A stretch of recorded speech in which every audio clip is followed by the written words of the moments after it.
പോകുന്നത് ചിക്കൻ ബർഗറാ. അതിനാവശ്യമുള്ള സാധനങ്ങൾ മയോണീസ് വേണം, എണ്ണ വേണം, ബർഗറിന്റെ 2 സ്ലൈസ് വേണം, പിന്നെ ചിക്കൻ്റെ പീസ് വേണം, 4 piece tomato, red capsicum, yellow capsicum, green capsicum, പുതിനയും വേണം. എനിക്ക് ബർഗർ കഴിക്കാൻ ഇഷ്ടമാണ്. എന്ത് ബർഗർ ഇഷ്ടം?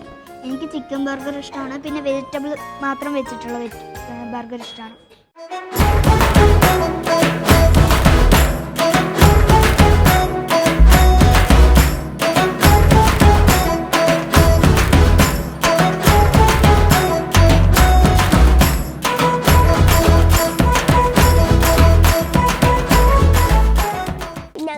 എനിക്ക് ചിക്കൻ ബർഗർ ഭയങ്കര ഇഷ്ടമാണ്. എനിക്ക് ബർഗർ കണ്ടിട്ട് എനിക്ക് തിന്നാൻ തോന്നുക.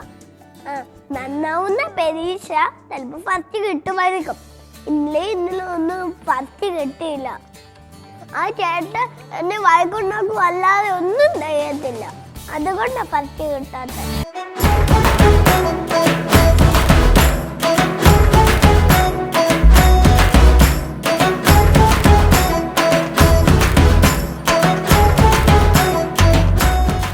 ആദ്യം ഞങ്ങൾ ഗ്യാസ് ഒന്ന് ചൂടാക്കിയിട്ട് പിന്നെ ഇച്ചിരി 1 സ്പൂൺ എണ്ണ ഒഴിച്ചു. പിന്നെ ഇപ്പം നമ്മുടെ ചിക്കൻ പറ്റീസ് ഇപ്പം ഒന്ന് ഫ്രൈ ചെയ്തുകൊണ്ടിരിക്കുകയാണ്. അപ്പോൾ അപ്പുറവും ഇപ്പുറവും നല്ല ക്രഞ്ചി ആയിക്കൊണ്ടിരിക്കുകയാണ്. ഇവിടെ അതിൻ്റെ ഇപ്പുറം കരിച്ചോ എനിക്കറിയത്തില്ല, തിരിച്ച് നോക്കിയില്ല. ഇനി ഒന്ന് തിരിച്ച് നോക്കണം. ഇപ്പം ഞങ്ങൾ ഉണ്ടാക്കിക്കൊണ്ടിരിക്കുന്നത് ചിക്കൻ ബർഗറാണ്. അത് നമുക്ക് വീട്ടിലൊക്കെ എളുപ്പമായി നല്ല ഈസിയായി നല്ല ഭംഗിയോടെ ടേസ്റ്റോടെ ചെയ്യാൻ പറ്റുന്ന ഒരു ഡിഷാണ്. എനിക്ക് ഇന്ന് ഈ ചിക്കൻ ബർഗർ എന്ന് പറഞ്ഞാൽ ഇഷ്ടമാണ്. പൊതുവെ എനിക്ക് ഈ വളയിടാത്ത ജൈവ കൃഷിയോടാണ് എനിക്ക് താല്പര്യമെങ്കിലും എനിക്ക് ഈ ബർഗർ ഭയങ്കര ഇഷ്ടം.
ബണ്ണിൻ്റെ ഒരു പീസ് എടുത്ത് വെച്ചിട്ട് ഇതുമായി കഴിയുമ്പോൾ വെച്ചിട്ട് ഈ പീസും കൂടി എടുത്ത് വെക്കാം.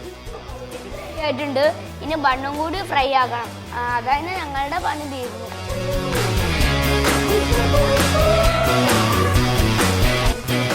വെച്ചിരിക്കുന്ന ഈ സാധനങ്ങളൊക്കെ ഉണ്ടല്ലേ, അതുപോലെ ഇതിൻ്റെ ക്യാപ്സിക്കം 3 കളറ് അത് അടുക്കി ഓരോ ഷേപ്പിൽ വെച്ച് അതിൻ്റെ ലെയർ പോലെ